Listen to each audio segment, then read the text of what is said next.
Inilah jawaban akhir Mahfud MD. Langsung jawab puluhan pertanyaan DPR. Tak lebih dari 30 menit, Mahfud MD menjawab pertanyaan dari puluhan anggota Komisi 3 DPR. Paling tidak, sedikitnya ada 24 penanya. Saat ditawarkan agar Mahfud menjawab esok harinya, Mahfud menjawab dia mau menjawab pertanyaan puluhan anggota DPR itu malam itu juga. Berikut jawaban akhir dari Mahfud MD. Baik, terima kasih. Saudara, pertanyaannya banyak tapi hampir sama sih. Minta itu aja saya kira tidak cukup lah kalau sampai jam 11 insya Allah. Meskipun kalau saudara ingin mentanya lagi dari situ ya bisa ditunda rapatnya. Saudara, saya ingin klarifikasi dua hal dulu. Yang pertama, saya itu ketika menyatakan menantang itu karena menjawab tantangan. Saya tidak pernah, ini mulanya begini, kan di Twitter saya itu di-capture pernyataan Pak Beni Harman. Ada Pak Beni Harman itu di Detik, itu bicara begini, jam 4.21, Detik.com jam 4.21 tanggal 26. Intinya itu, saya harap Mahfud berani buka-bukaan. Berani terus terang, itu Detik jam, ya, Detik.com tanggal 26 jam 4.21. Nah, saya menjawabnya jam 7. Bismillah, saya datang, kan gitu. Jadi bukan saya yang nantang, saya yang ditantang. Ya saya jawab. Jadi jangan dibalik gitu. Masih ada kan di Twitter dilihat. Saya tuh kan mengcapture Pak Beni, bukan saya yang mulai. Saya enggak, saya diam aja. Tapi ditantang gitu kan, ya datang. Harap datang juga Pak Arteria, Pak Arsul, karena ini kan yang terus terang pada waktu bicara keras saya katakan mengancam, kan ada di video. Saya ingatkan Ketua PPATK ini berlaku bagi Menteri, bagi Menko.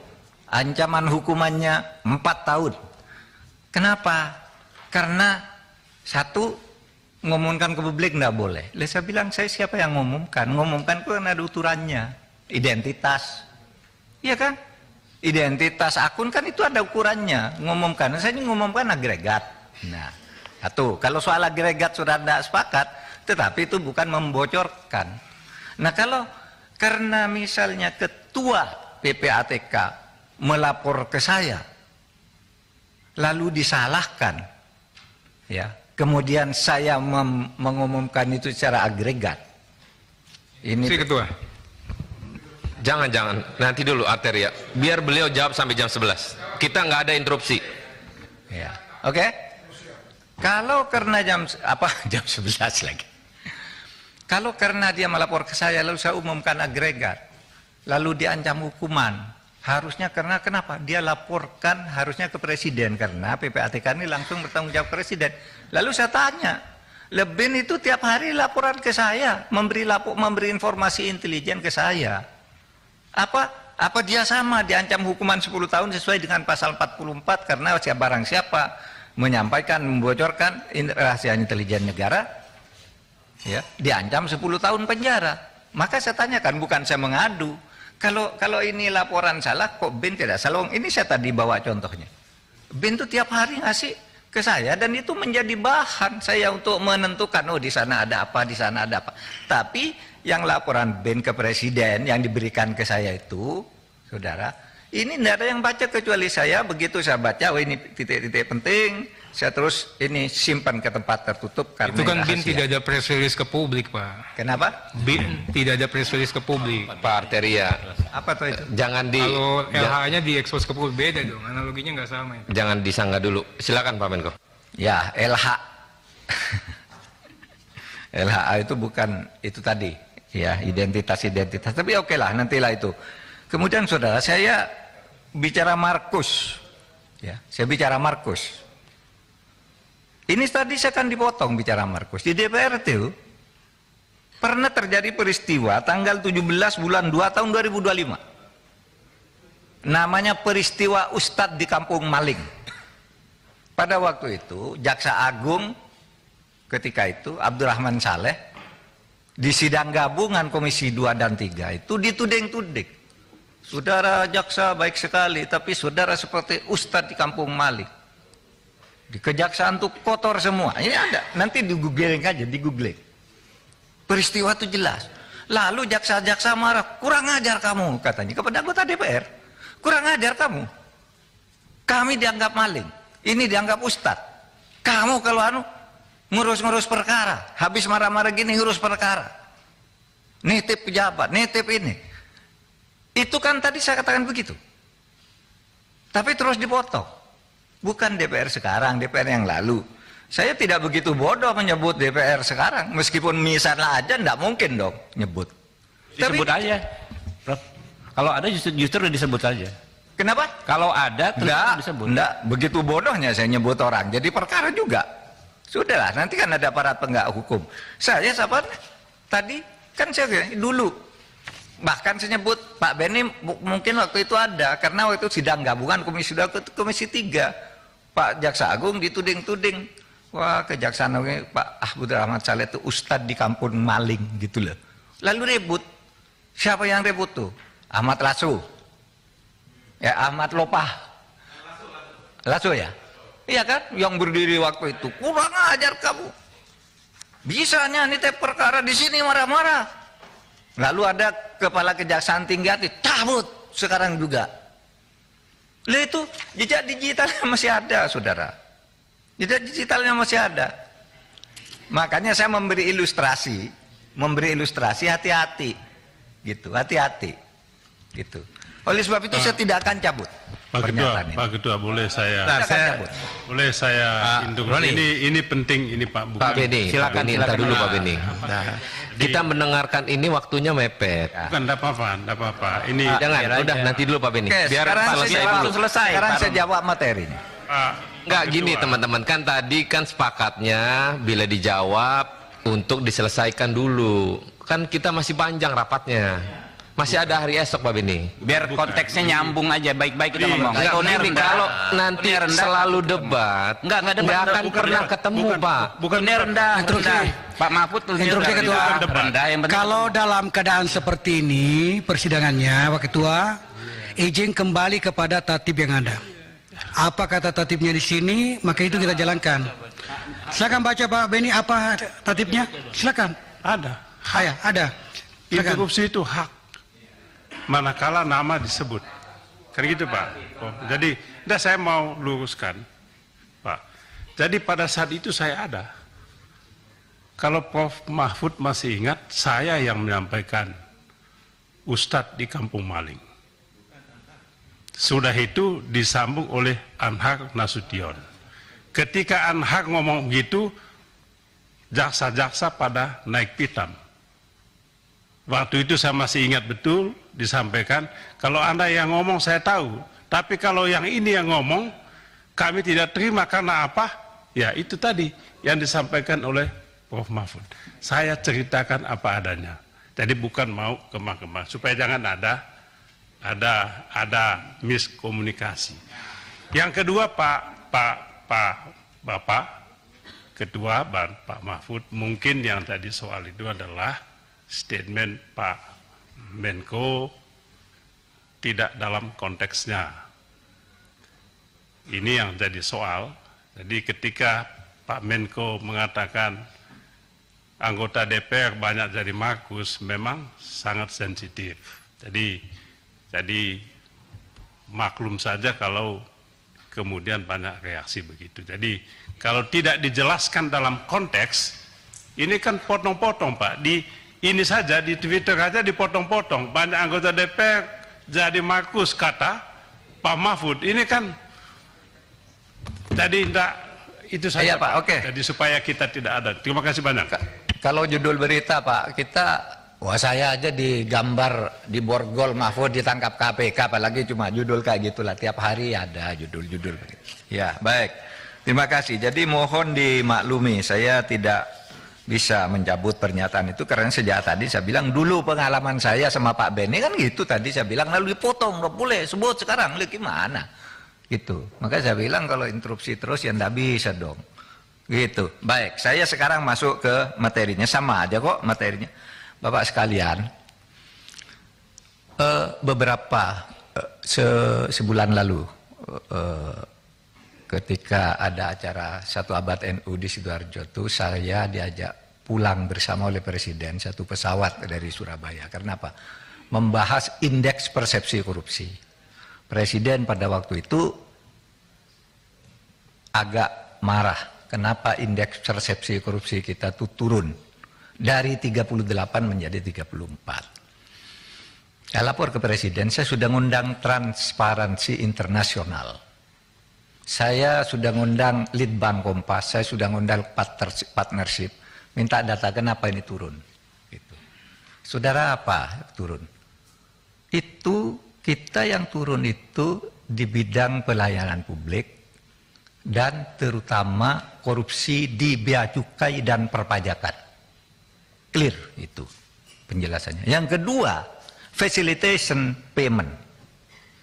Di dalam pelayanan publik di berbagai tempat itu orang sekarang Pak bayar, mau naik pangkat bayar ke siapa, kalau tidak punya channel itu tidak bisa. Itu transparansi internasional. Sehingga saya katakan Bapak Presiden ini masalahnya yang paling besar itu ada di situ. Lalu korupsi di mana lagi? Maaf, di DPR. Baca aja di situ. Kenapa? Wah di situ transaksi. Berbagai urusan juga banyak di situ karena banyak yang berfungsi ganda. Punya profesi di luar, menjadi anggota DPR. Untuk menghidupkan profesi luarnya, menggunakan kedudukannya sebagai anggota DPR. Itu clear. Saudara kalau tidak percaya undang saja itu Transparansi Indonesia. Gitu. Nah, itulah sebabnya saya tuh sejak itu lalu ini pajak dan bea cukai ini masalah. Sehingga kalau saya kok punya latar begitu ada kasus Alun, lalu tiba-tiba mula-mula ditetapkan. Apa nih? Pasal 351. Loh, kok pasal 351? Saya nengok anaknya.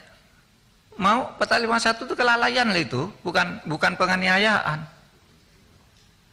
Hukumannya ringan sekali. Lalu saya datang saya minimal 354, 355.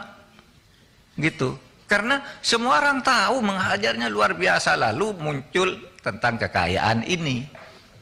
Muncul tentang kekayaan 56. Oh kok kaya banget gitu. Besoknya ditemukan lagi 500. Lalu saya minta, coba saya minta. Itu ada kasus enggak di PPATK kok orang kayak begitu? Gitu. Nah itulah yang terjadi saudara. Jadi kalau latar belakangnya kenapa Alun? Lalu sesudah itu ditemukan lagi begitu banyak dari situ. Saya minta rekap. Jadi saya yang minta rekap ke ini. Nah, inilah rekap yang saya sampaikan tadi. Ya, saudara, data ini clear valid. Tinggal pertemukan saja dengan Bu Sri Mulyani. Tidak ada data yang beda. Cuma Bu Sri Mulyani itu menerangkannya begini. Kalau PPATK itu kan rombongan nih. Misalnya Rafael, itu kan ada rombongannya. Nah, ketika diperiksa oleh Bu Sri Mulyani, satu yang diambil. Sama dengan ini tadi. Jadi ini rombongan, namanya pencucian uang. Kalau enggak banyak ya bukan pencucian uang namanya. Kalau satu geng begitu. Kalau satu korupsi, tapi pencucian uang di belakangnya itu loh nama itu. Saudara buka nanti, mau pansus buka, ada nama-nama orang 491 orang. Apa kasusnya? Itu kan ada LHA-nya. Ada di situ.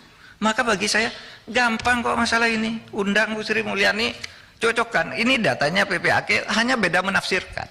Seperti yang kasus 189 itu. Itu kan 15 entitas. Bea cukai. Tapi pertama Bu Sri Mulyani tidak tahu. Bu Sri Mulyani tidak tahu. Buktinya apa? Tanggal 14 dia baru menjelaskan itu. Ya.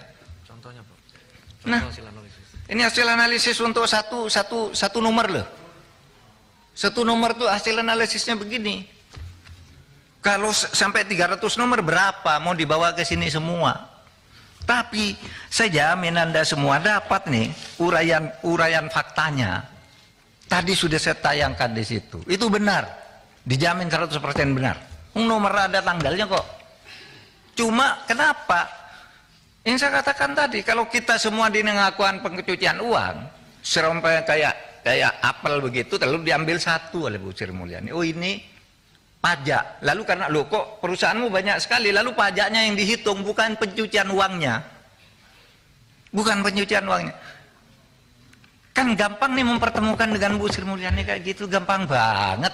Nggak ada data yang berbeda kok. Siapa datang? Kok datanya berbeda? Nggak ada yang berbeda. Menafsirkannya yang beda. Menafsirkannya yang beda. Nanti lihat aja di sana. Penafsiran pada satu rangkaian ini. Oleh sebab itu saya tadi lihat Pak Tobas di TV, itu betul, sudah clear bagi dia. Ini kan sudah ada 3 kelompok dan setiap kelompok itu ada ininya.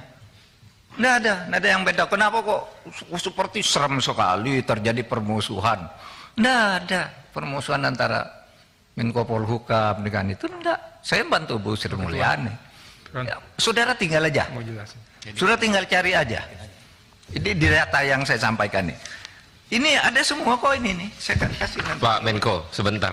Belum Pak Arteria, kalau mau kasih Pak Arteria. Tadi Pak Menko mengatakan datanya Bu Sri Mulyani tidak benar. Itu wah, saya jelaskan sekarang. ya sebentar Pak, saya mau nanya ya. Kemudian data primernya sama. Ya. Nah, dari paparan ini saya dari tadi mencoba, Pak. Ini samanya di mana? Dari 3,3 dapat ke 35. Ya kan? Kemudian juga apakah 3,3 dan 35 itu karena tidak melakukan penghitungan atas perusahaan cangkang. Misalnya, saya coba begitu tuh. Jangan-jangan. Oke lah, makanya saya jelaskan, ya. Saudara. Makanya saya jelaskan, ini sudah kurang 16 menit. Datanya yang ini, karena kami yang mengeluarkan. Ya, nanti saudara boleh ambil ini. Ini datanya, kami yang mengeluarkan. Tidak mungkin beda dari ini. Kalau beda dari ini palsu. Pasti palsu kalau beda dari ini.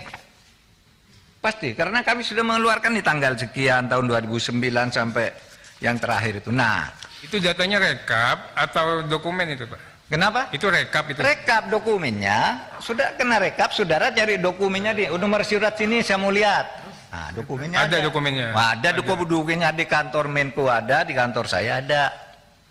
Terus bagaimana? Kita kok selalu dibenturkan dari seluruh pertanyaan judul. Nah, ada. Saudara. Ya, interupsi sedikit, Pak. Pak Mahfud, mohon izin, Pak. Pak, ini lama-lama saya masih banyak mau jawab nih. Ntar nanti aja. Minta izin, Pak. Minta izin saya. Saudara, tadi ada yang bertanya, kenapa sih Pak Mahfud tuh baru sekarang kok baru ngomong sesudah 14 tahun. Saya baru jadi Menko 3 tahun. Dan baru saya tertarik untuk membuka ini. Saya sudah ada kasus Rafael itu, saya minta rekapnya deh, siapa sih yang pakai pencucian uang? Hah? Enggak tertarik, karena enggak boleh kita buka itu. Nah, saudara, enggak boleh buka yang itu, enggak boleh. Tetapi kalau saudara tanya rapat, kami ini 3 bulan sekali rapat nih dengan Pak Agus dengan semuanya. Ini daftar rapat lengkap, bertemu kami, jangan dikira kami enggak bertemu. Apa pikiran kita tentang ini? Ketika bertemu, ternyata melaksanakan undang-undang tindak pidana pencucian itu sulit. Sehingga protes kita tuh apa kepada rapat itu? Kenapa sih tidak pernah membangun kasus? Sudah ribuan kasus ini kok tidak membangun kasus? Dikonstruksi kasus sendiri. Itu setiap rapat aparat penegak hukum menyatakan sulit, Pak. Ini harus ketemu ini dulu. Kalau ini ketemu harus ini selesai dulu. Itu betul. Oleh sebab itu, mari kita lihat ini memperbaikinya bagaimana. Gitu. Bukan salah. Itu diberi beban sekian orang, satu rangkaian orang pencucian uang saling kirim gitu. Bagaimana nih menegakkannya? Dan saya baru tahu ternyata sulit, bukan karena tidak mau. Loh, Pak, ada juga yang bilang, Pak, kalau kami suruh selesaikan ini kami takluk, Pak. Nanti kami tidak punya dasar hukum karena yang ini belum ketemu. Tapi pencucian uangnya terlihat. Tapi yang ini utamanya suksinya masih hilang, ini masih macam-macam begitu Pak. Nah oleh sebab itu saya tadi usul undang-undang perampasan aset itu lebih mudah untuk mengatasi masalah begini. Bapak jangan bilang kita tidak ada kerjaan nih. Kami selama saya di situ berhasil mengumpulkan uang menyelamatkan daftar rekapitulasi sukses story penanganan kasus 1.492 triliun. Ada daftarnya nih. Mulai dari ACT, Asabri, BEC, Indosurya, Jiwasraya, judi online, Lukas NB, LH dan seterusnya. Jangan dibilang tidak ada hasilnya. 1.490 hampir 1.500 triliun. Itu untuk semua kasus TPPU. Kenapa? Untuk semua kasus TPPU atau khusus TPPU. Khusus di Menkeu? Iya. Khusus di Kemenkeu. TPPU. Mesti kalau PPATK yang ngomongin tidak bukan lain pasti TPPU. Bukan PPATK itu kalau ngeluarkan surat kalau bukan TPPU itu tidak ada kerjaan namanya. Itu maksudnya Pak Mahfud, itu maksudnya TPPU di Kemenku atau di tempat lain juga? Nah, ini di tempat lain. Oh, oke. Ada juga Kemenkonya nih pajak. Apa saja itu, Pak? Pajak SSO 14 triliun. Ada juga pajak ya. Pajak EH dan sebagainya. Banyak narkoba. Ini Pak. Tapi saya nak kemukakan ini tadi kenapa? Karena kita tidak bicara sukses story. Bicara temuan. Karena ada kasus. Itu. Nah, baik. Pak isi Saudara sekalian. Pak Mahfud, itu uangnya ada enggak nyata itu uangnya? Kenapa? Uangnya ada itu. Lah ini putusan pengadilan Pak. Iya uangnya maksud saya, ini case, ini kasus. Lah iya dong putusan pengadilan. Maksud Terus saya kita enggak ngitung. Putusan pengadilan ambil, freeze gitu. Sudah di freeze. sudah eksekusi Pak. Oh iya, sudah divonis. Sudah ada yang dieksekusi, ada yang belum. Enggak. Ini Uangnya belum. Lukas MNB misalnya, Lukas NMB. Kan kami ngumumkan sebuah data. Pertanyaan saya begini Pak Mahfud. Pertanyaan saya, ini kan di list ini adalah jumlah keberhasilannya TPPU itu. Apakah uang itu nyata sudah dikembalikan untuk negara maksud saya? Nyata karena sudah dieksekusi maksud saya. Ada yang sudah eksekusi, ada yang belum. Ada yang belum. Lukas NMB Nah itu yang saya tanya. Oke. Itu yang saya tanya. Ada yang sudah, ada yang belum. Ya, ada yang sudah, ada yang belum. Ya. Kalau Bapak tak tanya, apakah uang sejak tahun 2009 sampai 2013 ada semua? Loh ini kan kasus. Ya semula ada di bank karena berputar terus, bisa ada, bisa bertambah, bisa kurang, bisa bertambah. Oleh sebab itu harus diusut. Gitu loh. Kok tadi berputar-putar pertanyaan gitu aja? Padahal sederhana loh, cuma satu rangkaian anggur diambil satu lalu ini pajak katanya, padahal ini yang banyak ini bea cukai. Nah datanya Bu Sri Mulyani salah iya. Nih datanya nih, surat yang asli semula tuh dikirimkan by hand yang ditandatangani orang pajak yang menyerahkan. Ini di sini kasus mengenai tadi yang 108 triliun nanti saya tinggal ini. Ini tidak bisa diserahkan dengan surat karena sangat sensitif. Oleh sebab itu diserahkan by hand. Bertanggal 13 November 2017. Ini yang nyerahkan. Ketuanya Pak Badarudin, Pak Diana Ediana, kemudian Heru Pambudi yang dari Bea Cukai, Dirjen Bea Cukai, lalu Sumiati Irjennya, kemudian Rahman Dirsa dari Irjen, Wigianto Bea Cukai. Ini ada tanda tangannya semua nih. Bahwa 2013 kasusnya masuk, tapi 2020, entar Pak. 2020 belum selesai, kita kirimi surat baru. Nah, ketika surat baru ditanya, kita ketemu sama Kementerian Keuangan, ini yang saya ralat sedikit. Di situ bilang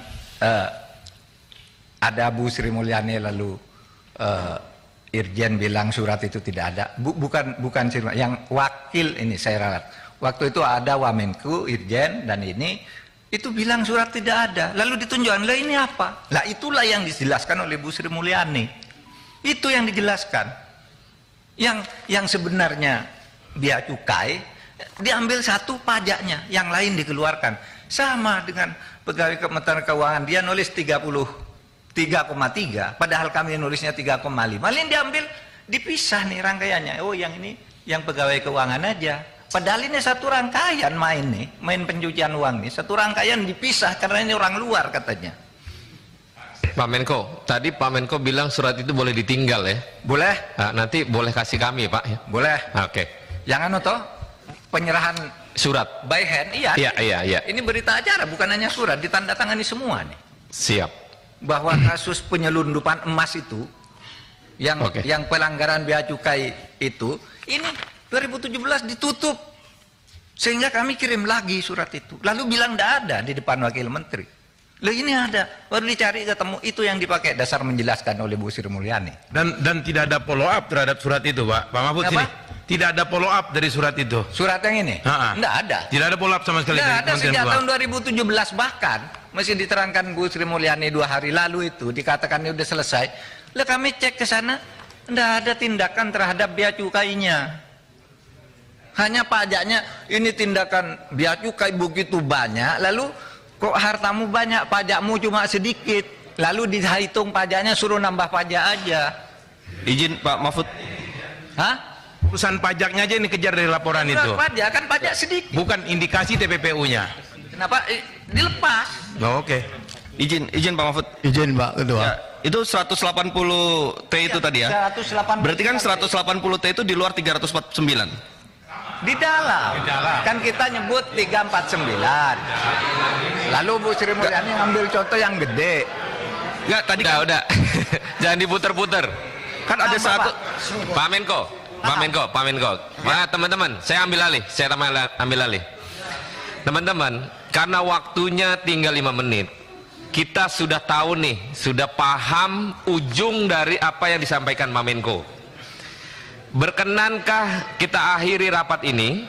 Nanti kita atur rapat dengan Bu Menteri Keuangan sekaligus Pak Menko dan PPTK. Setuju ya? Setuju. Pak Menko setuju ya? Setuju. Oke, kita akhiri rapat malam ini. Kalau setuju diketok itu. Ketok. Jadi terima kasih. Wabillahi taufiq wal hidayah. Wassalamualaikum warahmatullahi wabarakatuh. Ya, ketok.